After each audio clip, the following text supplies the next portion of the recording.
So, I grew up on a small island. Now, in this island, there was a beach that I'd used to go to. Now, this beach was filled with seashells, and some of those seashells were very interesting. And those ones, I'd pick up. You see, every seashell that I picked up was like learning something new, gaining a new experience, if you will. Of course, I was only a little kid back then, so that beach that I'd used to go to as a child was, as far as I was concerned, my border, if you will. Of course, I've grown a lot since then, and as I've grown, I've learned, and as I've learned, I've been able to erase a lot of these misconceptions. So today, ladies and gents, I'd like to take you all through a journey across some of the borders that I have been privileged to cross. Now, I use the word privileged because it's not easy for someone like me to travel. Of course, there's a big problem of getting across that big blue sea. But there's also this, which is my passport. You see, I hold a Sri Lankan passport, and if you rank this passport amongst all the other types, it comes in at 186. Now, the problem's worse because there's only about 200 countries out there, so it doesn't help me much at all if I want to travel. There's often a long, tedious visa process that often ends with me pulling a few hairs. But why was this the case? Why was my Sri Lankan passport ranked so poorly? You see, to answer this, we rewind back a bit to when I was born. So, I was born in the midst of a civil war, a gruesome war that endured for 30 long years, and entire industries like tourism, in which both my parents happened to work in, suffered, and life became hard. See, the war was essentially about drawing a line within the country, building a wall. But what it did inadvertently was made the existing line, my seashell-filled beach, thicker and harder to cross. But what could we do about it? How could we make life better? To give you an idea of what life was like back then, let me tell you about a birthday present that I once received. For my birthday, I received an eraser. Now, that's all my parents could afford at the time, and I didn't know its cost, but its value was immeasurable to me. It could have just as easily been a PlayStation 4. And it didn't seem to do much, but oh, it could erase lines. So I was a pretty excited kid back then. But luckily, things did get better. So before long, I had an opportunity to go overseas. And this is when I met with this strange yet amazing machine. It was big, it was white. Ladies and gents, I had seen an aircraft for the first time in my life.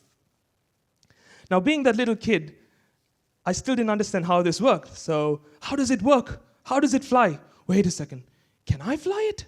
I would ask my mom.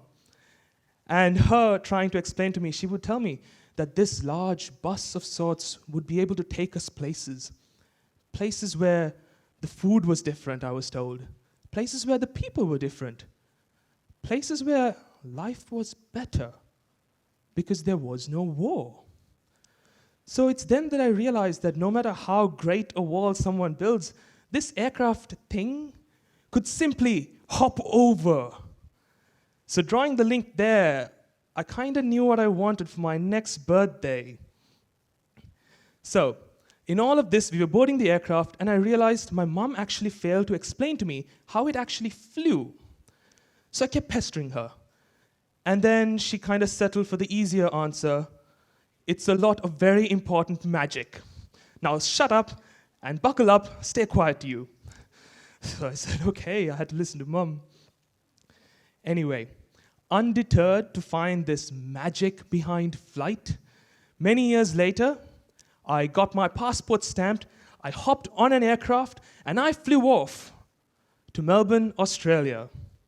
Now, of course, when you travel at such a young age, you'd have people calling you up and saying, beware of culture shock. So I said, okay. And what did I do? I downloaded an app on my phone. And all it did was it converted Sri Lankan rupees to Australian dollars. That should do it, I thought to myself. And luckily, for the most part, it did. It was okay. Going to Australia was essentially like little me going to a whole new beach. There were so many opportunities and experiences lying there ready for me to just pick up like seashells. Whether it was the simple things that fascinated me, like waterproof plastic money, or the more serious stuff, like the strict gun laws they enforced, which have been very successful. They had a brilliant legal system, and it truly earned its rank as the second highest in human development. But after this experience, I was hungry for more. So I gathered a bunch of my friends, or rather mates, and signed up for a study program abroad. So, you know the drill. I have to stamp my passport every single time I hop on a plane, and this time I was off to Nanjing in China. Of course, I had met more people by now, so more people would call me up to say, "Beware of culture shock." And it was 3 times louder, I kid you not. So what did I do? I do what I did last time. But instead of 1, I downloaded 3 translation apps. That should surely do it. That should make me a Chinese scholar, I thought. Oh boy, was I wrong. See, this is what happened on my first night there. So I ran across the road to the grocery store. I typed what I wanted in English, pressed play. It said it out in Chinese. Before you know it, I'm back in my room with 3 essential items: bread, butter, and milk. So, let's dine, right? I open up the box of butter, and I realized something. The butter is liquid. See, I had bought oil. Didn't do too well. It's okay. So I just took the bread out, tried a slice. I had bought cake, not bread. Now, I wasn't doing too well, but I still had the good old wholesome milk to get me through the night.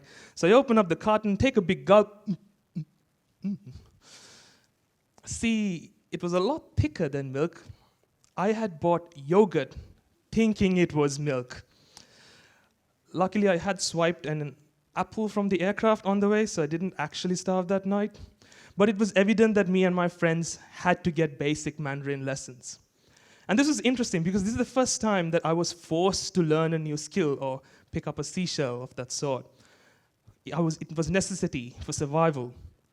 But it was interesting because before you know it, we were out in the market screaming, "Thai Guela, it's too expensive," and trying to bargain down the prices.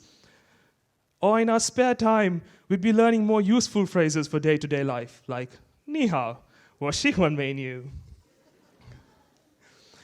Anyway, it's interesting how all this ties up, because in learning Chinese, I had a local friend. And one day, as friends do, we sat down to share a meal. Now, during this time, I was trying to tell her about that beach that I'd used to go to as a little child, all those seashells that I'd pick up. But I realized something. She wasn't quite getting the picture. You see, in all her life, she had never seen a beach. This is a map of Sri Lanka. And if you put this outline to scale against the outline of China, that's what it looks like. From where she was, she could have traveled for days on end and not reached her own country's border, let alone a beach on the East Coast. See, it's only then that I gained a true sense of appreciation for that beach that I'd so easily go to as a child. Eventually, she did manage to overcome her country's borders, and I had returned back to Melbourne and finally learned the magic behind flight. So then, I thought I'd done it when I scored an internship to yet another country. So of course, stamp my passport, hop on a plane, and this time I was off to Hamburg in Germany. And much to my surprise, I was told that I'd be working there on the world's largest passenger jet. That's it right there. So if the aircraft were like erasers, I was thinking, this is as big as they come. But that's when something interesting happened. See, a fellow bunch of interns and I, we took a trip to a small town called Stade one day. It was a beautiful day, and I remember taking this picture. After spending some time there, we made our way to share a meal, as friends do. So we sat down, had a meal, And the waitress noticed us, and at the end of it, she walked over and said, "You lot look like a lovely bunch. Where are you guys from?" So then, we took a step back to scan our faces, figure out where each and every one of us was from, when we realized something. There were 8 of us from 8 different countries. No repeats. That means we had 8 different childhoods, different accents, different passports. But we hadn't even realized it. We were all there at one table over a common language, and that's when I realized that one common language was a bigger eraser of cultural borders than that large aircraft I'd work in and day out. With this great revelation, I had to return back to Melbourne. And of course, when I travel, I have to stamp my passport, hop on a plane. But this time was different. This time, I didn't get a call. No one warned me about culture shock. Because of course, I'd traveled a lot by then. No one thought it was necessary. But that's the funny thing about culture shock. You never know when it will shock you. And this time, it hit me hard. Because as I was going, I was thinking to myself, if I was molded and shaped by all these experiences from all these countries, which one of them was I to pick? Where was home? It's a deep and difficult question to answer, and one that I encourage all of you to think about. What frustrates you about where you are right now? What do you think you can do to change it? If home could be anywhere you wanted it to be, where would that be? So in trying to pick one of these lines, I came to realize I didn't have to stop at 4 experiences. There was a whole world out there, so many other lines to pick from to continue on and learn some more things. But in that very literal answer, I realized that these were all lines that we drew on a map. See, it's not often that we get to look at a map like this, where we have erased all those lines. This is Earth's landmass exactly for what it is. The only borders here are those seashell-filled beaches all over the world. So here's my question to you. What limits you? What are the invisible lines holding you back? It could be geographical, but it could also be physical or psychological. And it's different for each and every one of us. But the thing is, you need a variety of experiences to even realize these limitations. And you need those erasers that clear the way for you to make you go out and get those experiences. I was lucky to have found mine in my passion for aviation.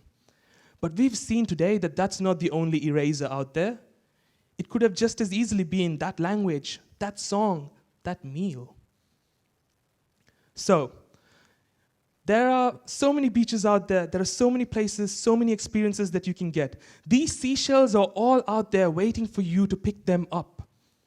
I'm not saying you have to break the rules or even color outside the lines. But realize one thing, that these lines are there, and just as they were made, they can be changed through experiences. Thank you.